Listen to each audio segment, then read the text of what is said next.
Hello, everyone, and a happy Friday from Schmidt List. We are here live today on this beautiful day. Well, actually, it's going to be pretty hot, but either way, we're indoors and it's nice and air conditioned here. Today, we're going to be talking about sales and marketing. Now, a lot of times these organizations are, kind of at each other's throats, as it were, especially in more smaller to mid-sized organizations where their processes maybe not as defined, and maybe their people are not as mature in the work that they're doing. So today I'm excited because I've got Garrio Harrison, an old friend of mine, to join me to talk about how we can make sure the marketing efforts and the sales efforts stay aligned in kind of the future. And then also, if you're a developer or designer or a project manager or somebody watching this, you get some good insight into how both of these groups work and what their goals are and maybe how best to work with them.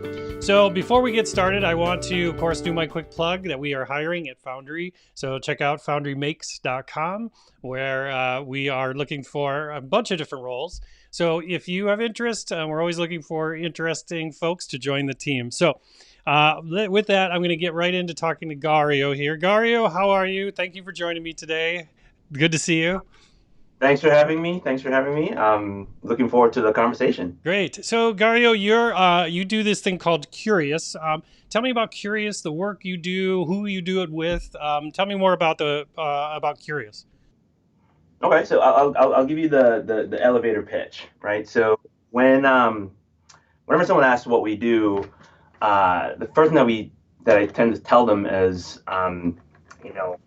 as a leadership team in your organization, you're probably looking at a bunch of spreadsheets, trying to make sense of where the dollars are going in the business, and that marketing budget tends to be one that a lot of leadership teams have a really hard time getting their arms around. And what we do at Curious is we have all our marketing efforts informed by sales activity and sales results.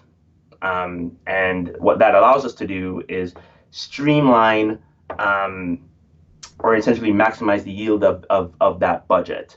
And by extension, more dollars are able to be kept inside the business. Got it. Cool. Well, that's why I'm excited to join you today, because I know, especially in today's world where we're all working from home and there's a lot less gathering and grouping of the minds in the office, right? So sales and marketing traditionally have always been kind of at odds, even though they are supposed to be technically on the same sort of team, right? They're supposed to be the people that are bringing in the business. Where do you see the biggest rifts happening right now between these two different groups, especially during the time of COVID? Yeah, so historically, if you ask this question, I don't know, 5 months ago, my answer would probably be, marketing is tend to think long-term, life of the brand, that sort of thing, and sales tend to think, quarter to quarter, customer by customer, right?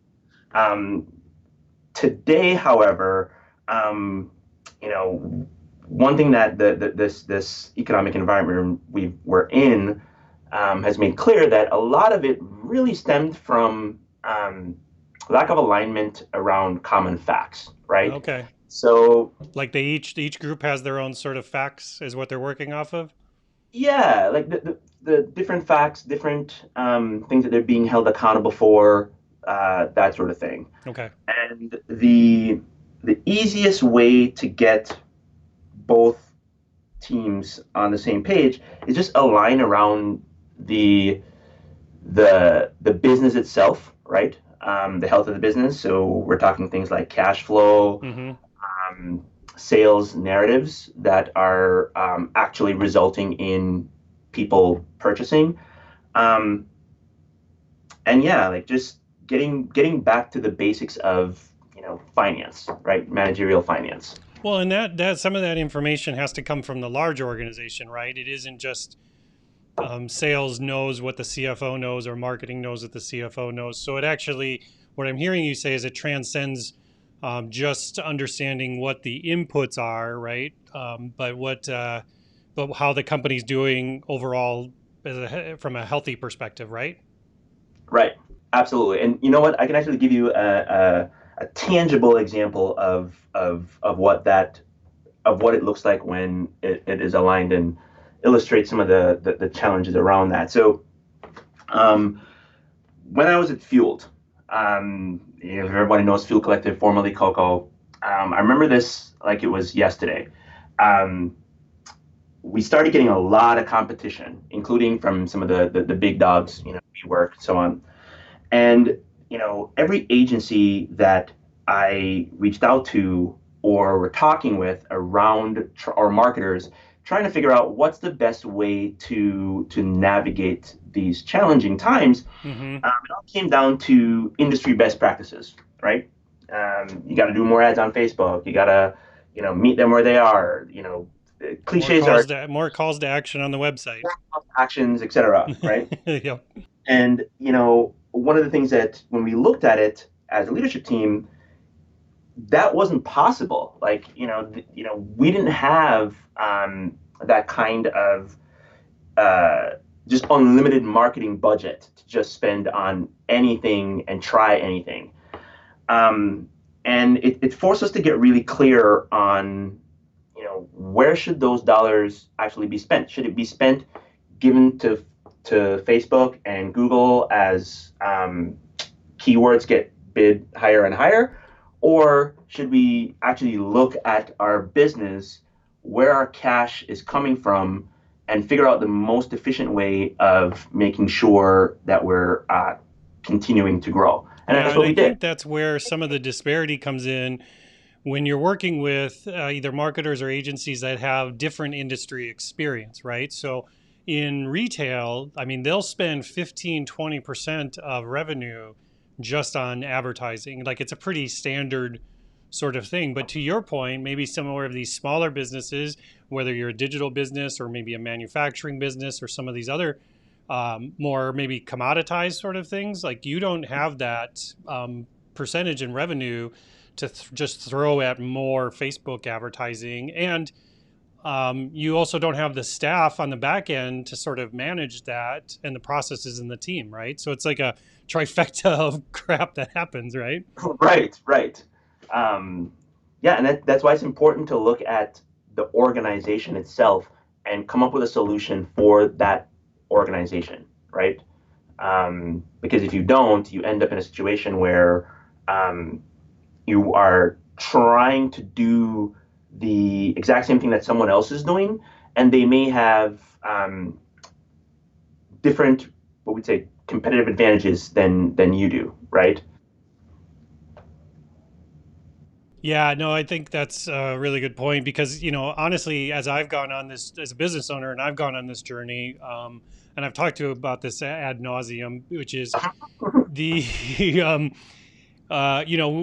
we had reached out to different agencies, and a lot of the things we got were the standard sort of thing that you're talking about, which is get ads on Facebook and Instagram, do more keywords things, buy Google AdWords, put more calls to actions on the website. But as a business, as a building a brand, we're not trying to necessarily gain more projects. We're trying to get more clients. We're trying to get more partners to join us for the long term, right? Because we're not a volume business by any means, right? Right. And I think that's what I'm hearing you say. Garrio, because even though a place like a co-working space kind of is a volume business, but you want people there not for 90 days. You want them there for years, right? Right, 100%. And you and I have talked about this again. You know, it's important to find that internally we call it the narrative market fit, right? So what is the narrative that got someone to purchase from you, and have that be the thing that informs all your marketing efforts and your sales efforts. And that, bringing it back full circle to the alignment between sales and marketing is, um, both teams have to be sitting shoulder to shoulder, looking at looking at that narrative and adjusting it in real time, And that's a right? cultural change for a lot of these organizations. It's not just about the data, right? Because these people don't even sit probably in the same area. They don't have the same they don't sit in the same meetings unless it's an all staff, and Right, they're groups that have been deemed to be sort of separate parts of the organization, right?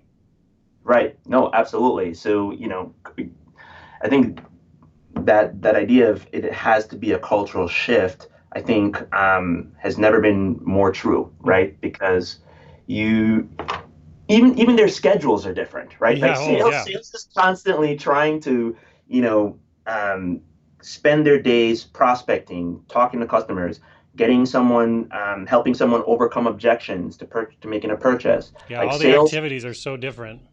exactly, hand-to-hand combat, if you will. And marketing is Yeah. going, you know, uh, you got to understand marketing thinking.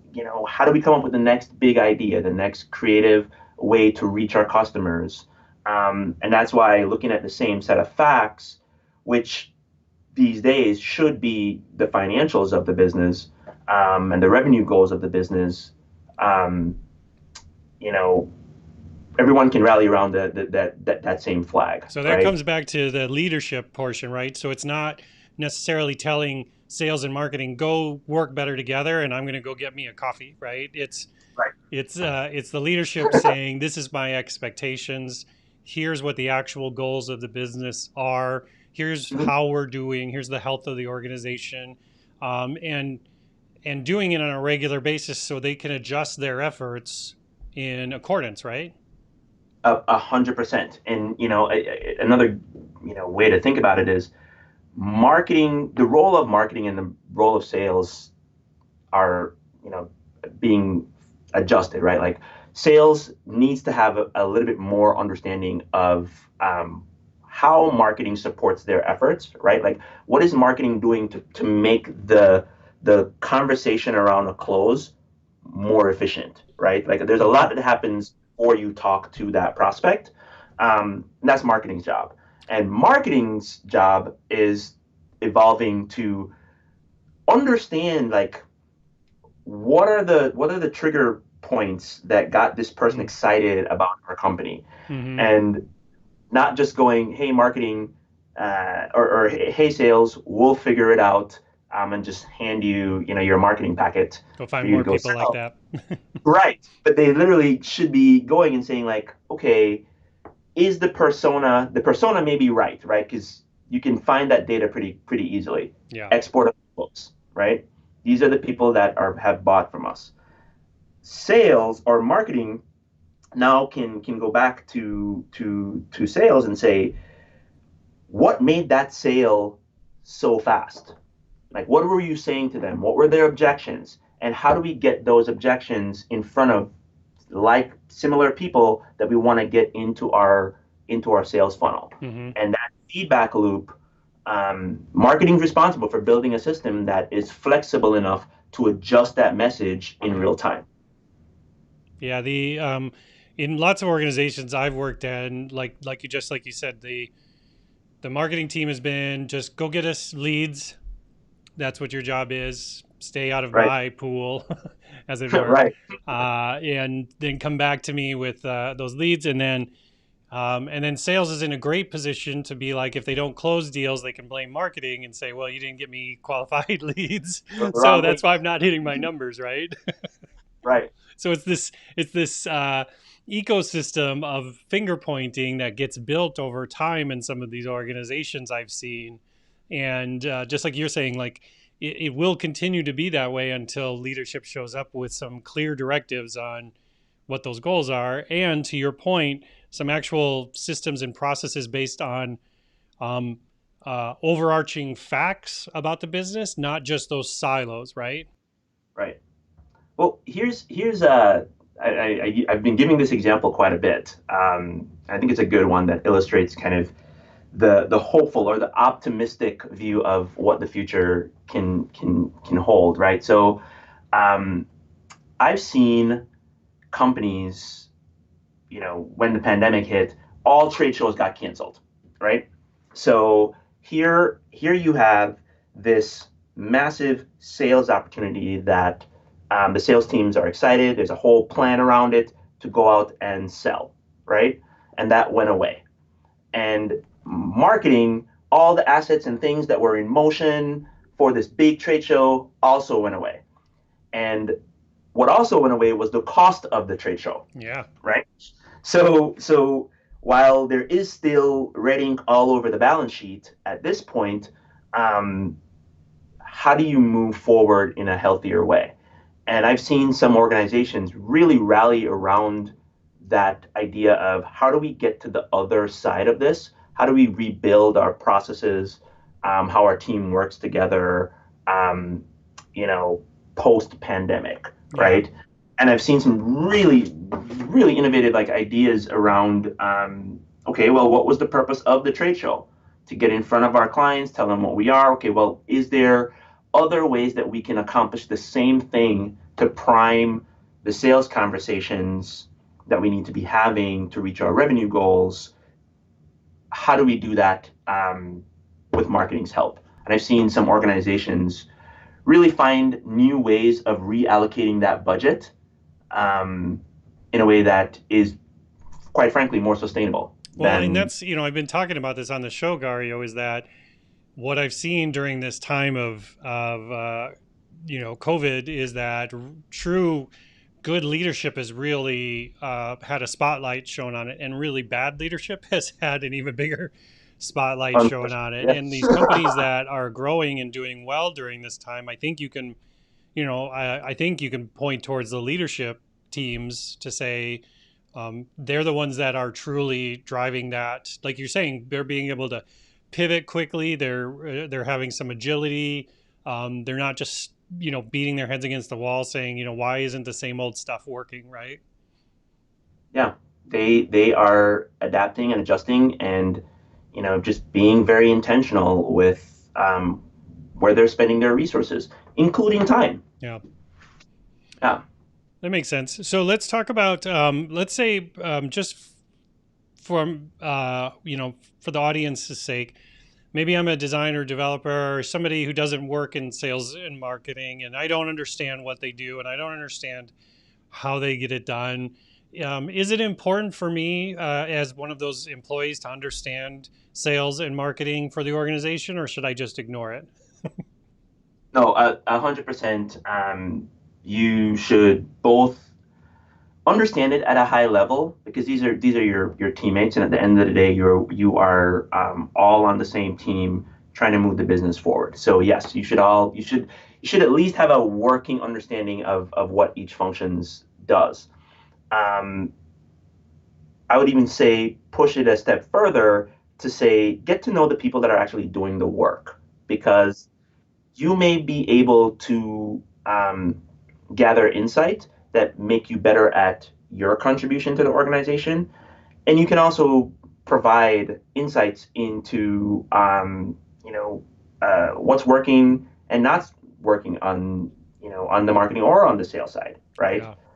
Um, and a lot of organizations that are able to have free flowing knowledge exchange um, are going to be better moving forward. Yeah, because I mean, good ideas don't just come from one part of the company. I mean, I hope they don't, right? Yeah, yeah, and I yeah, mean, and that's why I've seen some great organizations that really bring in the entire staff as part of what they're doing. I mean, one thing we do at Foundry, for example, is that we always ask our teammates, who would you like to be working with? Who are organizations that are doing cool and important things out there that we should align ourselves with? And then allows us to help target some of those things, because again, it goes back to, it isn't just leadership's job to just point at the mountain and say, let's go climb that mountain, right? It should be like, well, is everybody on board with that mountain? Like, obviously leadership needs to Yeah. make a decision at some point. It's not a way to Right. shirk decisions, which I've Yeah. seen also happen, right? Where no decisions can be made because they're waiting around so much for survey information um, Hmm. in order to tell them which way to go. But figuring out, like you said, a process of gathering that internal information on what makes them great at what they're doing. There's an app that just recently launched called Journey Teller, which I'm really excited about, because um, what they do is they have a survey sort of tool that goes into organizations to pull out stories of the organization that gets fed to marketing, and Hmm. then marketing can take that information and turn it into content and stories, and all these different things. And it's this whole process around that. And that's what I'm hearing kind of you talking about, Garrio, is like figuring out ways where um, the marketing and sales can be fed from the entire organization, everything from the financials to actually the boots on the ground. 100%. And you said something there that I think it's an underutilized tool in a lot of organizations, and it's that story, right? That narrative.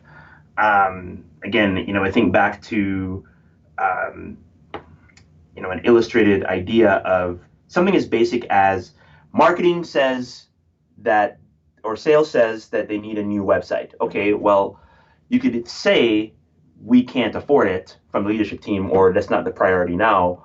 Or you could say, you could craft a narrative around it that is relatable to the individual. So let's say it's a younger marketing person. You could frame the decision to not do the thing in the frame of a household budget, right? We planned this vacation, but our washing machine is now broken. We don't we the washing machine budget doesn't automatically manifest itself. It has to come from somewhere.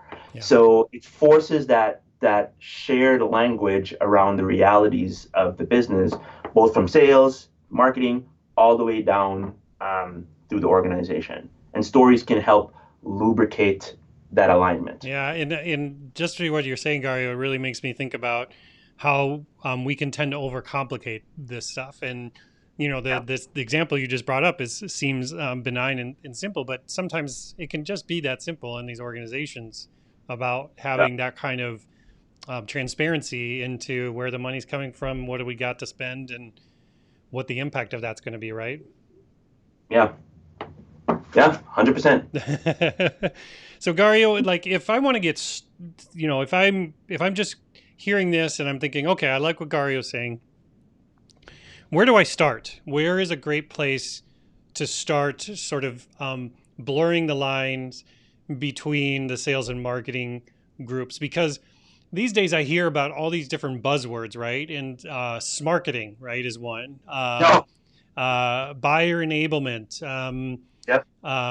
Lots of different new buzzwords. How do I know which one of those things are processes and ways I should be going? I mean, where should I start? Should I start with research? Like, what should I be doing, Gario? Start with two numbers.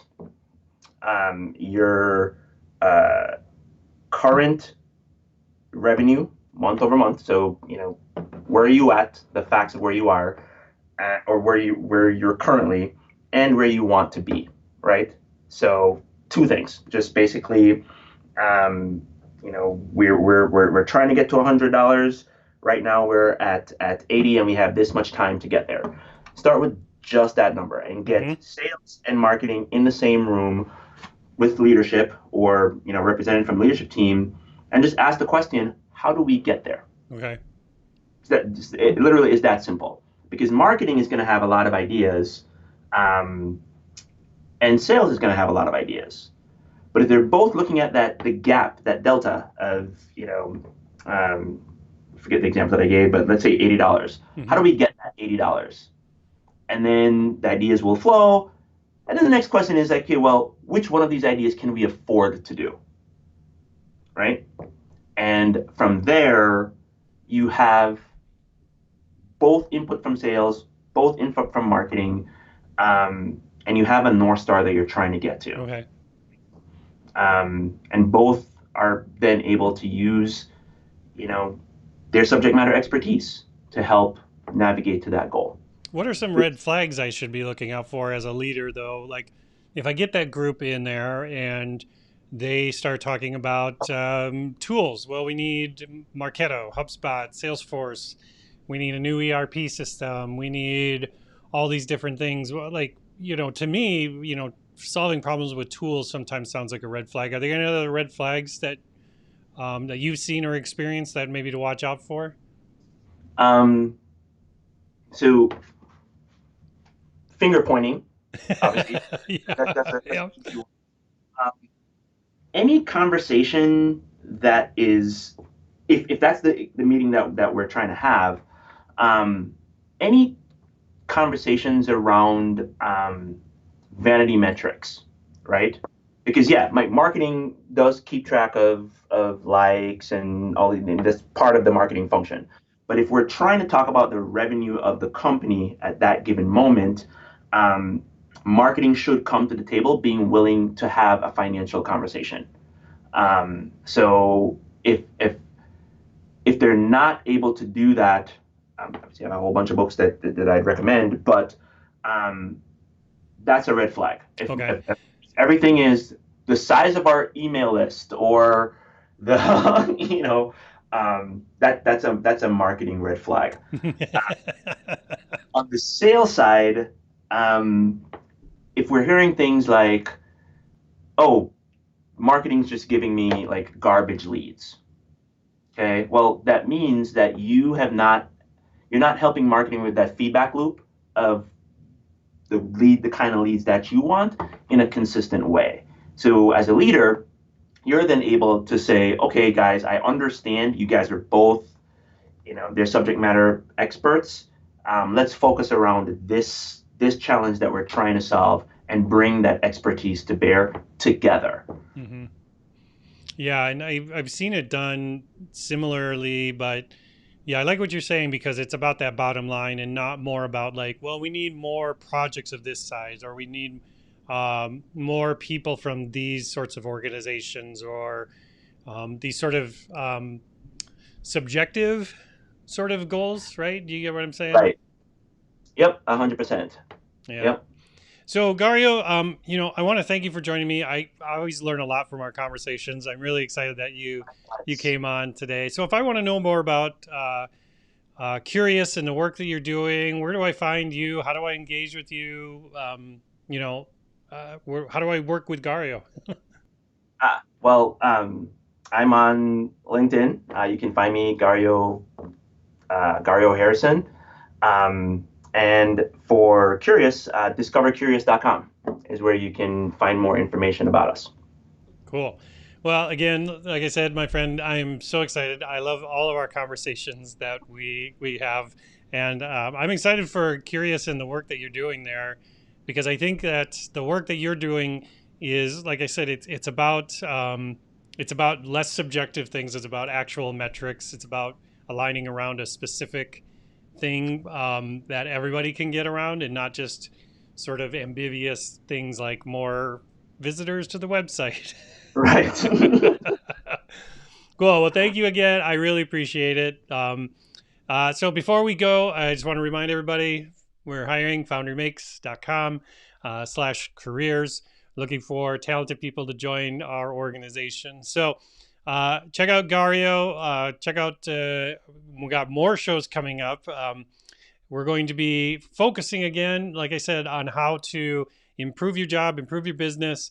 And if you enjoyed this video, just take a minute, hit the little button right there, like it, maybe hit the subscribe button. Oh, I'm doing it backwards. I don't know.